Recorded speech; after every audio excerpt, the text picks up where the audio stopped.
जय श्री राम दोस्तों, मेरा नाम है संतोष किरला और आपका मेरे चैनल पे बहुत बहुत स्वागत है। दोस्तों, जब तक जीवन है तब तक संघर्ष है। संघर्ष आपको मतलब जीवन के अंतिम छोर तक नहीं छोड़ेगा। तो आपको क्या करना है, आपको संघर्ष को उसको स्वीकार करना है और आगे बढ़ते रहना है। और जब आप कुछ प्राप्त करना चाहते हैं जीवन में, तो प्राप्त करते हुए आपको मतलब आगे बढ़ते हुए आपके माइंड में क्लियरिटी होनी चाहिए। क्योंकि अक्सर ऐसा देखा जाता है कि जब आप जीवन में आगे बढ़ते हो तो कई जगह निराशा आपको घेर लेती है। वहाँ पर आपके अंदर आपका रीज़न होगा, जो आपका वाय होगा कि आपको वो चीज़ क्यों प्राप्त करनी है, वो आपको बहुत ही हेल्प करता है। जैसे मेरे साथ क्या होता है कि जब भी मैं कुछ प्राप्त करने की कोशिश करता हूँ, तो मैं सबसे पहले क्या है, अपने जितने भी अटैचमेंट है चीज़ों से जुड़ी हुई, वो सब किनारे रख देता हूँ और मन को शांत करता हूँ। शांत करने के लिए आपका खुद का एक तरीका हो सकता है और मेरा खुद का तरीका है। जैसे मेरा क्या है कि मैं हमेशा मतलब जैसे भजन सुनता हूँ, पहले हनुमान चालीसा सुन लेता हूँ कई बार। उससे क्या होता है, मेरा मन बिल्कुल शांत हो जाता है और मेरे मन में मतलब एक ठहराव आ जाता है, एक स्थिरता आ जाती है। स्थिरता के साथ साथ जो मेरा जो जिसे कहते हैं ना मेंटल इमोशनल बैलेंस है, वो बिल्कुल फिक्स हो जाता है और मुझे बहुत ही कामनेस फील होता है। और जब मेरा माइंड काम होता है, उसके बाद मैं अटैचमेंट चीज़ें छोड़ देता हूँ कि ये सोचना छोड़ देता हूँ कि ये काम जब मैं कर रहा हूँ तो इसका मुझे जो फ़ायदा मिलेगा वो कब मिलेगा। क्योंकि मैं इस समय इतना प्रसन्न रहता हूँ, उतना खुश रहता हूँ कि मुझे लगता है कि ये काम मुझे करना है तो मैं अपनी खुशी से कर रहा हूँ। और खुशी से करते हुए मुझे वो जो संघर्ष है, जो मैं कार्य कर रहा हूँ, वो मुझे ऐसा नहीं लगता कि मेरे ऊपर कोई बोझ है, कोई दबाव है, कोई स्ट्रेस है। क्योंकि मैं इतना काम रहता हूँ और उसको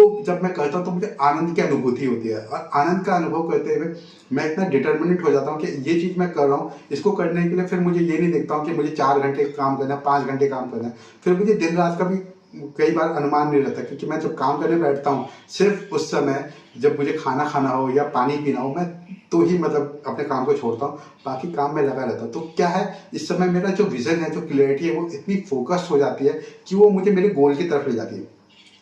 इसी तरह से मैंने कई सारी जो है कई सारे कार्य किए हैं और मैं अभी भी इसी चीज़ को रूटीन को फॉलो करता हूँ कि कोई भी कार्य करने से पहले मैं क्या करता हूँ, मैं एक गोल बना लेता हूँ और उसके बाद अपने मन को शांत कर लेता हूँ। आपके माइंड में कोई और चीज़ हो सकती है या कोई भी आप किसी और तरीके से अपना मन शांत कर सकते हो सकता है आपको स्पोर्ट्स देखना पसंद हो, कई सारे लोगों को कुछ और चीज़ें मूवीज़ देखना पसंद होता है, या कई सारे लोग जैसे टीवी देखते हैं या कॉमेडी सीरियल देख लेते हैं या कुछ भी कर लेते हैं। कोई अपने साथ मतलब घूम के आता है, कोई एक्सरसाइज करके आता है। तो मेरे साथ ये है कि मैं जैसे कभी मतलब कोई भजन सुन लेता हूँ या कभी मैं टीवी पे जेठालाल आता है तो कभी उसके 1-2 एपिसोड देख लेता हूँ पुराने वाले। क्योंकि पुराने वाले जो हैं वो थोड़े फनी हैं। आजकल भी ठीक है लेकिन उतने फनी नहीं है, लेकिन पुराने वाले थोड़े आपके माइंड को काम करते हैं, आपको हँसा देते हैं। तो जब आप मतलब रिलैक्स हो जाते हो, माइंड आपका फोकस हो जाता है, तो आप अपने गोल की तरफ 100% डिटर्मिनेशन से वर्क कर सकते हो और ऐसे ही सक्सेस अचीव होती है। क्योंकि जब आप 100% डिटर्मिनेशन के साथ वर्क करोगे तो कई बार आपके साथ जो फेलियर्स भी होंगे उसको भी आप एक्सेप्ट करते हो, उसमें भी आपका माइंड बहुत ही काम रहता है और आप आगे बढ़ते रहते हो। आपको ये चीज़ समझ में आती है कि फेलियर हुआ है तो क्यों हुआ है और उसकी जो मूल जो उसमें आपको लर्निंग है वो आपको मिलती है। तो इस तरह से आगे बढ़ेंगे तो ही आपको कोई भी लक्ष्य जो है, आपका रीजन जो है वो आपको क्लियर होता है और आप आगे बढ़ते रहते हो।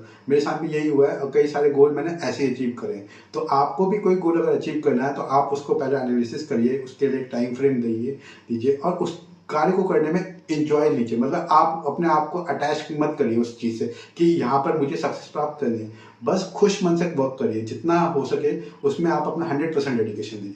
तो आशा करता हूँ आपको ये चीज़ पसंद आई होगी। इसी तरह के वीडियो के लिए हमारे साथ जुड़े रहिए। ओम नमः शिवाय, जय श्री राम।